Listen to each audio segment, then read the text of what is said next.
नमस्कार, मैं हूं आपके साथ अंकिता पाल। बुलेटिन की शुरुआत करते हैं। मंडला जिले में अवैध शराब का कारोबार फल फूल रहा है।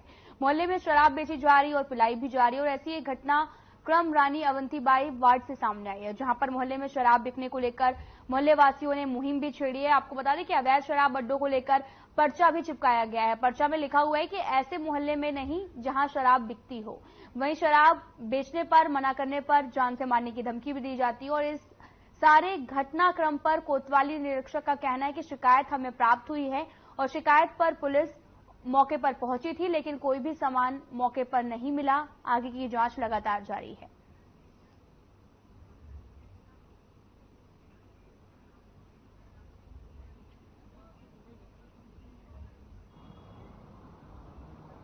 ये शराब के कारण मोहल्ले में पूरा आतंक माहौल फैलाए हुए हैं इन लोग, और बहुत गंदे गंदे शब्द जो पूरे मतलब सुनने लायक नहीं है।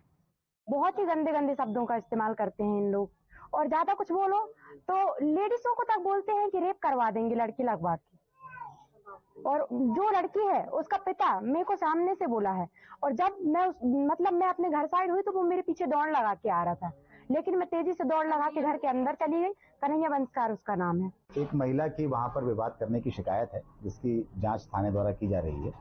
इसके पूर्व भी रात में एक पक्ष के द्वारा शिकायत की गई थी कि वहां पर शराब बिक रही है, तो रात में तत्काल पुलिस पार्टी भेजकर वहां पर सर्च कराया गया था। वहां पर कुछ ऐसा होना नहीं पाया गया था रात में, तो उस घर वालों को समझाइश देकर वहां से रुखसत किया गया था। चार बात कर दूंगी, यहाँ की लड़की पढ़ने लिखने नहीं जाती है, ये वो बोल। क्या वजह होगी, क्यों बोला उनने ये सब? मम्मी पापा की लड़ाई में बच्चे को ला रही है बीच में। वो बच्चे को कह रही है, मेरे को बोलती तेरे यही संस्कार है, तेरे महतारी बाप ने यही सिखाया। तो मेरे संस्कार मेरे कितने अच्छे सबको पता है।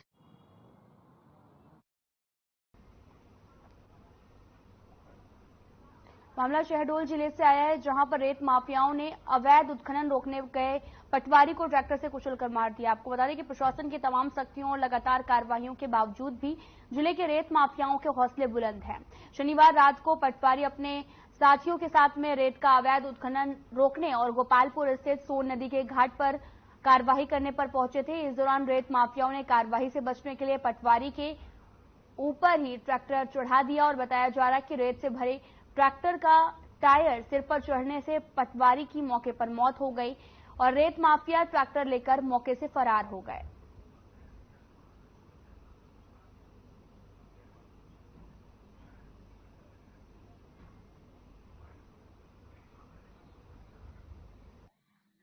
क्षेत्र में अवैध के रेत उत्खनन के लगातार मामले सामने आ रहे थे और इसकी शिकायतें प्राप्त हो रही थी। इसलिए 23 तारीख को राजस्व खनिज ने और पुलिस अधीक्षक के साथ में वहां पर निरीक्षण किया गया और 24 और 25 को बड़ी बड़ी रेत की जब्ती की गई। 24 तारीख को 225 घन मीटर रेत जब्त की गई, 25 तारीख को भी 250 घन मीटर रेत जब्त की गई और 25 तारीख के रात को 8:30 बजे तक एसडीएम, खनिज अधिकारी और पुलिस के जवान वहां पे मौके पे थे और उन्होंने वहां पे पूरी जब्ती की गई। और उसके बाद रात के समय 4 हमारे जो पटवारी थे, जिनको कि उस क्षेत्र में लगातार 3 दिन तक वो जब्ती में सहयोग कर रहे थे, उनको वहां पे कार्रवाई करवा रहे थे। वो रात को सिर्फ ये मौका देखने के लिए वो गए थे।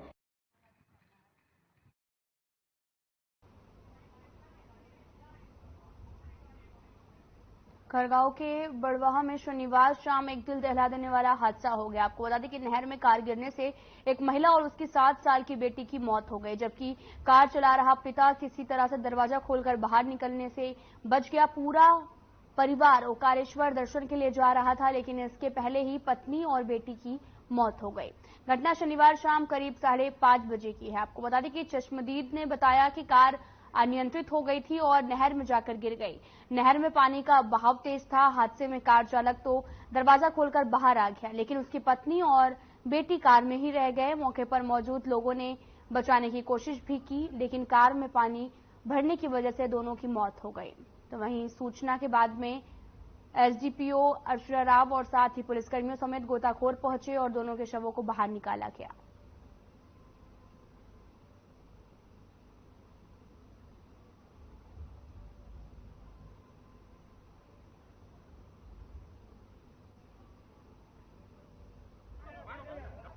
सूचना मिली थी कि गोलू और अर्जुन अर्जुन ठाकुर नाम का एक व्यक्ति है, ग्राम जामनिया का। वो अपनी पत्नी उसकी बच्ची के साथ में ओमकारेश्वर तरफ जा रहे थे, तो नहर में गाड़ी गिरने की सूचना मिली। तो जो गोलू है वो तो बाहर आ गया है, उसे बचा लिया गया है। बच्ची और उसकी पत्नी पूजा और बच्ची माही CPR देके बचाने की कोशिश की थी, पर अस्पताल लाते लाते। ये अपने बड़वा तहसील के रहने वाले हैं, उमरिया के पास गांव का जमुनिया कौन सा गाँव है, तो वो कहीं ओमकारेश्वर जा रहे थे। तो उनकी कार पंचवटी के पास नहर में गिरने से उनकी बिटिया जो 3-4 साल की और उसकी पत्नी की डेथ हो गई है। बड़ी दुखद घटना है। तो ठीक है उनका, और अभी उनके हॉस्पिटल शासकीय हॉस्पिटल में आए हैं, मृत घोषित कर दिया गया है। उनका 16 PM करवा दिया जाएगा। बच्चा भी है।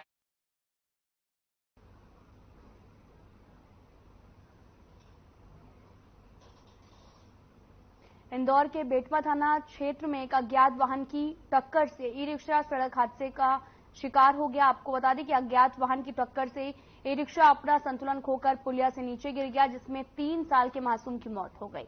माता पिता सहित 4 लोग गंभीर रूप से घायल हो गए, जिन्हें इलाज के लिए इंदौर माय अस्पताल रेफर किया गया है। आपको बता दें कि समय पर एम्बुलेंस न होने पर युवक की जान चली गई। आपको बता दें कि ई-रिक्शा हुई सड़क हादसे का शिकार। हादसे में एक मासूम की मौत भी हो गई है। पूरी खबर इंदौर से है, जहां पर समय पर एम्बुलेंस ना उपलब्ध होने से युवक की जान चली गई। दरअसल ई-रिक्शा की भिड़ंत हो गई और जिसके बाद में चालक की मौत हो गई है।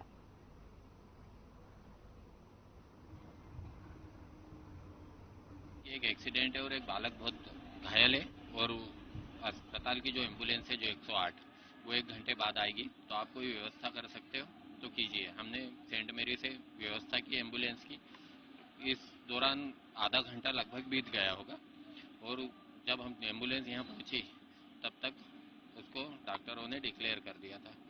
कुल मिला के स्वास्थ्य अभाव के कारण ऐसा कहो कि सिस्टम ने उसकी हत्या कर दी। एक्सीडेंट से उसकी हत्या नहीं हुई थी, सिस्टम ने उसकी हत्या कर दी।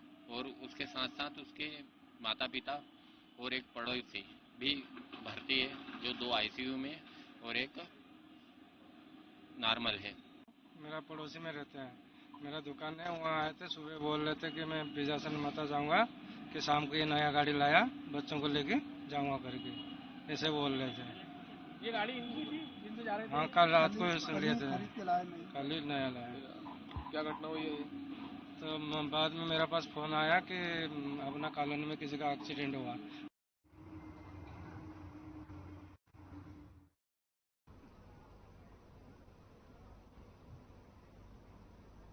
मध्य प्रदेश के सतना जिले में एक बार फिर बीजेपी के मंडल अध्यक्ष पर छात्रा के साथ छेड़छाड़ का मामला सामने आया। आपको बता दें कि बीजेपी के सुहावल मंडल के मंडल अध्यक्ष कल्याण सिंह पर एक छात्रा ने आरोप लगाया कि कॉलेज छोड़ने के बहाने उन्होंने छात्रों को अपनी बोलेरो गाड़ी में बिठा लिया और रास्ते में उसके साथ छेड़छाड़ की, और घटना के बाद में नाबालिग छात्रा ने परिजनों को अपने साथ घटी घटना की जानकारी दी, जिसके बाद में सिविल लाइन थाने में इसकी शिकायत दर्ज करवाई गई। साथ ही आपको बता दें कि नाबालिग की शिकायत पर आरोपी कल्याण सिंह निवासी रामपुर 84 के खिलाफ IPC की पोस्को एक्ट की धाराओं में मामला दर्ज किया गया है। आरोपी को पुलिस ने गिरफ्तार भी कर लिया है।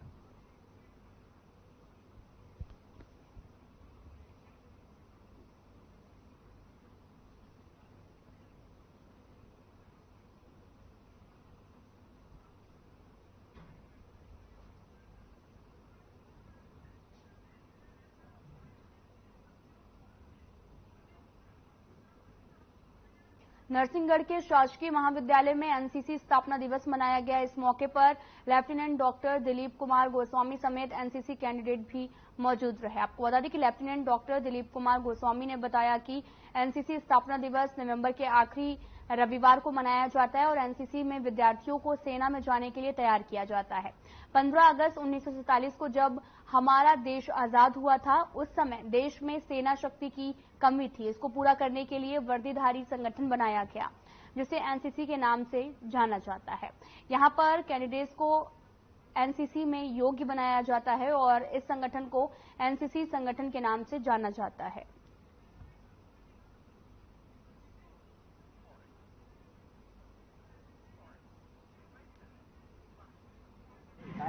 आज एनसीसी दिवस है। एनसीसी दिवस पे छात्र छात्राओं ने शासकीय महाविद्यालय से लेकर छोटे महादेव तक रैली का आयोजन किया गया है। इस रैली के माध्यम से जो सेनाई शक्ति में एनसीसी छात्र छात्राओं की भूमिकाएं होती है, इससे लोगों को अवगत कराया गया है। देश के अंदर जितनी भी सेना में भर्ती होती है, उसमें से कुछ अंश एनसीसी छात्र छात्रा का होता है। एनसीसी छात्र छात्रा एनसीसी के दौरान अपने फिजिकल रूप से स्ट्रांग होते हैं।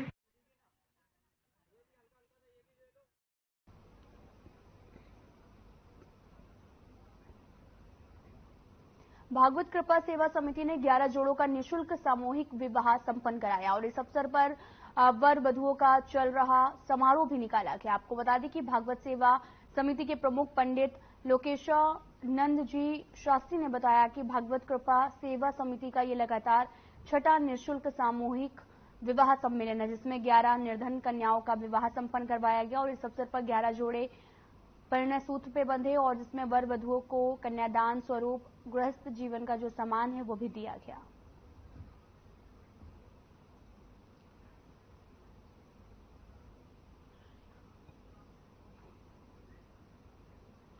आपको बता दें कि सेवा समिति ने कन्याओं का विवाह कराया है और 11 जोड़ों का सामूहिक रूप से विवाह संपन्न करवाया गया और साथ ही ये जो विवाह है वो निःशुल्क करवाया गया है।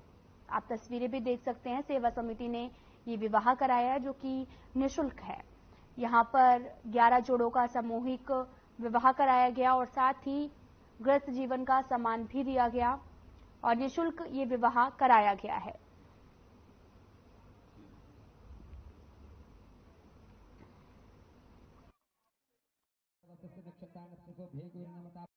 भागवत कृपा सेवा समिति के माध्यम से प्रतिवर्ष समाज में संस्कार की स्थापना हो और 16 संस्कारों में प्रमुख एक संस्कार जिसका विवाह संस्कार हम कहते हैं, जो प्राय आज समाज में विवाह तो बचा है लेकिन संस्कार नहीं बचा है, उस संस्कार की स्थापना को लेकर भागवत कृपा सेवा समिति प्रतिवर्ष निर्धन कन्याओं का विवाह, जिनकी आर्थिक स्थिति ठीक नहीं है और समाज में सामाजिक समरसता के उद्देश्य को लेकर प्रतिवर्ष एक निःशुल्क सामूहिक विवाह सम्मेलन का आयोजन भागवत कृपा सेवा समिति करती है और इस वर्ष ये छठा वर्ष है। अभी तक 127 से ज्यादा कन्याओं का विवाह भागवत कृपा सेवा समिति इसके माध्यम से कर चुकी है और आज घाटा बिलो शुभम गार्डन में भागवत कृपा सेवा समिति का यह दिव्य आयोजन सभी यजमानों के सहयोग से अपनी सफलता की ओर अग्रसर हो रहा है। लगातार छठे वर्ष में हम प्रवेश कर रहे हैं और इस प्रकार हर वर्ष एक से एक अधिक कार्यक्रम करते हुए आ रहे हैं। हमें इस दिन का बहुत दिनों से इंतजार रहता है। देव उठनी 11 के बाद में आने वाला रविवार के दिन हम ये सामूहिक विवाह आयोजन करते हैं। परिस्थिति इस वक्त 11 जोड़ों का किया जा रहा नहीं तो पिछले वर्ष 51 जोड़, इसके पहले 21 जोड़ों का भी किया गया है। सभी कार्य समिति के सदस्य और जो भी दानदाता उनके सहयोग से ये सब कार्यक्रम होता है और इस प्रकार से हम चाहते हैं ये कार्यक्रम लगातार चलता रहे, जिससे लोगों में उत्साह भी रहे और निर्धन कन्याओं के लिए एक बड़ा सहयोग मिलता है। भागवत कृपा सेवा समिति का यह छठा आयोजन बहुत ही आनंद पूर्वक संपन्न होने जा रहा है और इसके मुख्य प्रेरणा स्रोत संरक्षक या सबको इनके कहे जाने वाले हमारे गुरुदेव पंडित लोकेशानंद जी शास्त्री के सानिध्य में बहुत ही आनंद और उत्साह के साथ ये कार्यक्रम संपन्न हुआ और विगत कई वर्षों से इनके सानिध्य में यह धार्मिक आयोजन बहुत ही सफलतापूर्वक संपन्न होता है। हम आगे भी उम्मीद करते हैं और गुरुजी से यह आशीर्वाद भी चाहते हैं कि इस कार्य में हम हमेशा अपना सहयोग तन मन धन से प्रदान करें। सभी नवयुवकों को नव जीवन के लिए बहुत बहुत शुभ आशीर्वाद।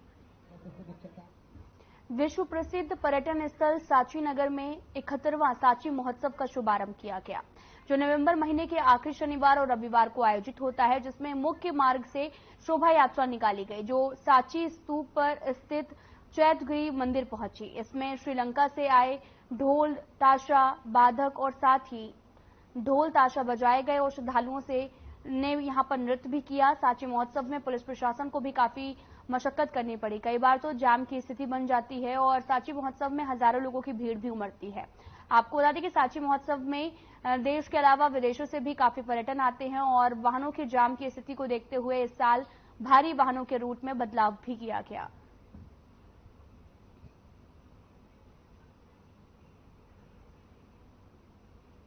कलेक्टर नीरज कुमार सिंह और एसपी डॉक्टर गुरकरण सिंह ने नर्मदापुरम में मतगणना के लिए की जा रही तैयारियों का अवलोकन किया। उन्होंने मतगणना स्थल पर मतगणना कर्मचारी और मतगणना अभिकर्ता और अभ्यर्थियों के प्रवेश, वाहन पार्किंग व्यवस्थाओं के बारे में जानकारी ली। उन्होंने बनाए गए मतगणना कक्षों में जाकर तैयारियों का जायजा भी लिया और साथ ही डाक मतपत्रों की गणना के लिए की जा रही तैयारियों को भी देखा गया। साथ ही उन्होंने मतगणना टेबल और साथ ही मतगणना कार्य में संलग्न अमले की संख्या, सुरक्षा व्यवस्था, डाक मतपत्रों की संख्या आदि के बारे में जानकारी दी गई और साथ ही मतगणना स्थल परिसर में रुके हुए निर्वाचन अभ्यर्थियों के प्रतिनिधियों से भी चर्चा की गई और साथ ही सीसीटीवी के माध्यम से स्ट्रांग रूम की मॉनिटरिंग संबंधी व्यवस्था को भी देखा गया।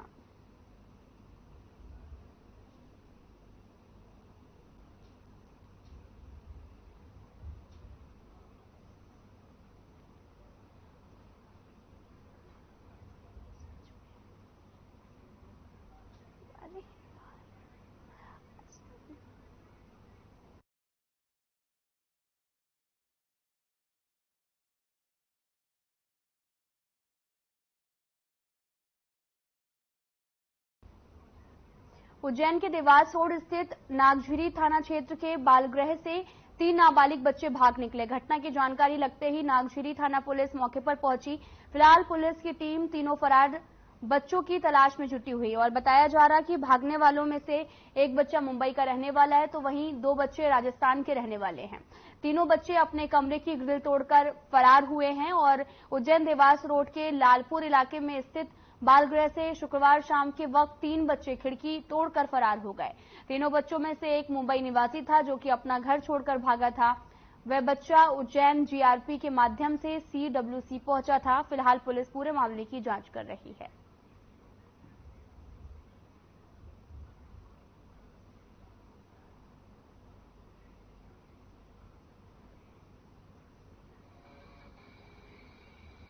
देखिए 3 बच्चे जो हैं यहाँ से संस्था से वॉशरूम की खिड़की जो है तोड़ के और कहीं निकल गए हैं और 10 मिनट पहले ही मेरी उनसे बातचीत हुई थी और वो वॉशरूम जा रहे थे। अब चूंकि एक बच्चा कपड़े चेंज कर रहा था तो बच्चे जो अंदर थे रूम में और वो कब खिड़की तोड़ के चले गए हमको पता ही नहीं चल पाया।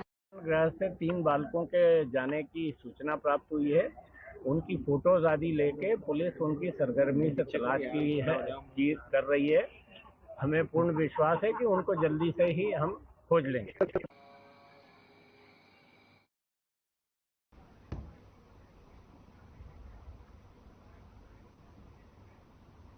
कटनी में आम जनता की गहरी कमाई की टैक्स से चलने वाली कटनी जिला अस्पताल में करोड़ों का घोटाला हुआ। चाचा ने भतीजे को भी जेल भिजवाकर मामला दबाया और एक इंदौर की कंपनी हर महीने लाखों का घोटाला कर रही है। उसकी जानकारी शीघ्र सामने आएगी, लेकिन आम जनता को सरकारी दवाइयां बाहर से खरीदनी पड़ती हैं। और यह भी बताया जाता है कि सीएस स्टोर में दवाएं उपलब्ध नहीं है। हालांकि महज 10 मीटर दूर मुख्य स्टोर में ये दवाएं उपलब्ध हैं। पिछले दिनों जब कटनी कलेक्टर का दौरा हुआ तो सभी व्यवस्था बढ़िया थी और सिविल सर्जन द्वारा कलेक्टर को सोनोग्राफी की दिक्कत के बारे में भी बताया गया, जिसका निराकरण भी अभय प्रसाद द्वारा तुरंत किया गया।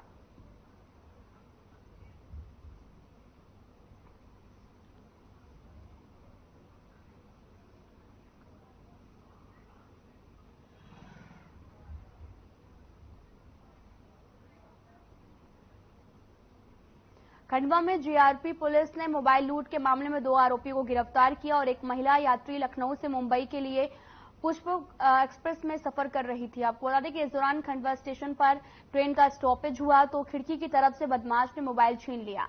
महिला ने भूसावल में चोरी की शिकायत भी दर्ज करवाई। पुलिस ने सीसीटीवी फुटेज भी खंगाले तो एक बदमाश दिखा, जिसकी पहचान खंडवा के संजय नगर निवासी अमित उर्फ अम्मू साबनेर के रूप में हुई है। आपको बता दें कि जीआरपी थाना प्रभारी बीपीएस परिहार के मुताबिक आरोपी ने 4 दिन पहले 21 नवंबर को खंडवा स्टेशन पर वारदात को अंजाम दिया था। पुलिस ने खंडवा के संजय नगर स्थित धोबी मोहल्ला में दबिश देकर आरोपी अम्मू उर्फ अमित साबनेर को गिरफ्तार किया। पूछताछ में उसने मोबाइल को मोहल्ले के गणेश पटेल को बेचना बताया।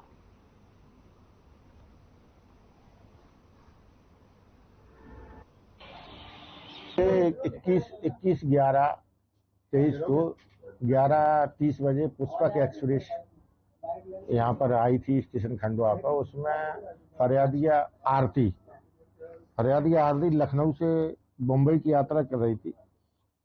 स्टेशन खंडवा पर गाड़ी रुकने से आरोपी द्वारा खिड़की से हाथ डाल के उसके हाथ से जो मोबाइल रखे थे उसको छीन करके ले गया। शहडोल जिले में फर्जी शिक्षण संस्थानों का मकड़जाल पूरी तरह से फैला हुआ है। आपको बता दें कि फर्जी संस्थान डिग्री दिलाने के नाम पर छात्रों के भविष्य के साथ में खिलवाड़ कर रहे हैं और जिले के कई छोटे छोटे कस्बे में व्यावसायिक पाठ्यक्रम और उच्च शिक्षा के नाम पर युवकों से धोखाधड़ी की जा रही है और फर्जी संस्थान आर्थिक शोषण कर रहे हैं और युवाओं का पैसा और समय दोनों बर्बाद हो रहा है। लेकिन उसके बावजूद शिक्षा विभाग कार्यवाही करने को तैयार नहीं है।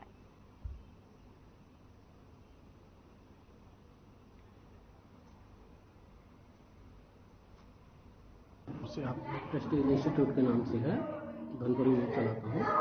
कहाँ से मान्यता प्राप्त है? IS यूनिवर्सिटी और सैम ग्लोबल यूनिवर्सिटी भोपाल। कौन कौन सी अभी वर्तमान में आप subject? DCA and PGDCA course चलाता हूँ। और ये जो भारी भरकम आप बोर्ड और पूरी दीवार में प्रचार लगा कर रखे हुए हैं, इस संबंध में आपका क्या कहना है? इसमें जैसे कोर्स रहते हैं, एडमिशन होते हैं, तो अपन छोटे वाले भाई का भी इंस्टीट्यूट है, उसमें अपन देखते हैं एडमिशन।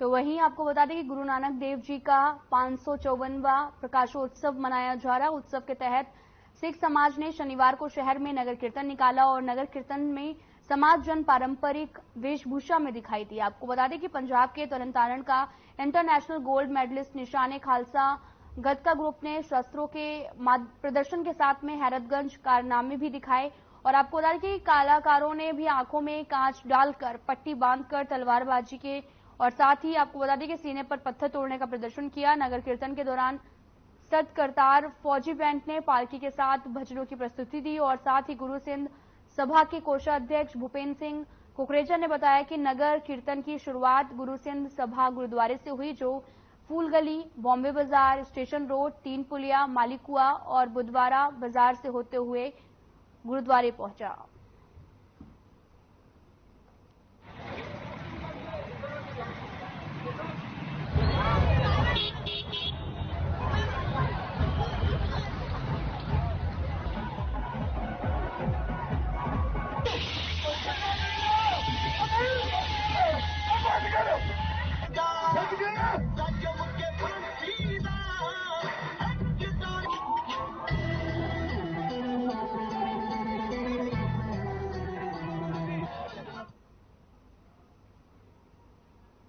गुरु नानक देव जी के प्रकाश पर्व पर सिख समाज ने नगर कीर्तन निकाला और साथ ही सिख संगत और गुरुद्वारा इमली साहिब की संगत द्वारा में 3 दिन से सभी सिख बाहुल कॉलोनियों में सुबह प्रभात फेरियां निकाली और आज प्रकाश पर्व पर यशवंत रोड गुरुद्वारा इमली साहिब से MG रोड होते हुए रीगल चौराहे में मधु मिलन और छोटी ग्वाल टोली होते हुए जवाहर मार्ग से यशवंत रोड पर समाप्त हुआ। गुरु सिंह सभा के अध्यक्ष रिंकू भाटिया ने बताया कि 26 और 27 तारीख को खालसा स्टेडियम में दीवान सजेगा और लंगर छलकाया भी जाएगा। आपको बता दें कि जिसमें सभी सिख समुदाय में पुरुष और महिलाएं अरदास पेश करेंगी।